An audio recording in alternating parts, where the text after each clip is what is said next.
அதுக்கு வந்து வாழ்த்துக்கள் சொல்லலை அப்படின்னு சொல்லி அதுக்கு ஒரு விமர்சனம்.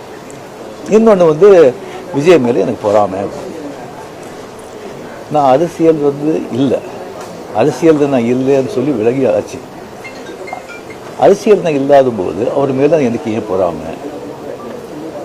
ஒருவேளை கமல்ஹாசன் ஏதாவது முதலமைச்சர் தான் எனக்கு பொறாமை வந்திருக்குமோ என்னமோ தெரியாது. அப்போ கூட வந்திருக்காது. கிடைக்கிறது கிடைக்காம இருக்காது, கிடைக்காம இருக்கிறது கிடைக்காது. ஸோ இன்னொன்று வந்து எனக்கும் விஜய்க்கு வந்து ஒரு எனக்கும் விஜய்க்கு வந்து ஒரு ஜெனரேஷன் கேப், கிட்டத்தட்ட 25 years டிஃப்ரென்ஸ். நான் முதலையே சொல்லியிருக்கேன். நான் வந்து விஜயை வந்து நான் இதை கம்பேர் பண்ணிக்கிட்டா அது எனக்கு நல்லது இல்லை, கெட்ட பேர். விஜய் என்னை பற்றி கம்பேர் பண்ணிட்டா அவருக்கு நல்லது இல்லை. சின்ன வயசுலேருந்து அவர் பார்த்துட்டு இருக்காரு. அவர் சிஎம் ஆனதில் எனக்கு என்ன போகிறாங்க? அது இவ்வளோ சின்ன வயசுல 52 வயசில் எம்ஜிஆர் என்டிஆர் சாதனை பண்ணுறதை விட அதை விட ஜாஸ்தி. கம்ப்ளீட்டாக சென்டர் பிஜேபி எவ்வளோ பெரிய பவர்ஃபுல் சென்டர். இங்கே 2 பெரிய கட்சிகளை எதிர்த்து தனி ஆளை வந்து ஜெயிச்சிருக்காங்க. அது நம்ம சினிமா இண்டஸ்ட்ரியிலேருந்து.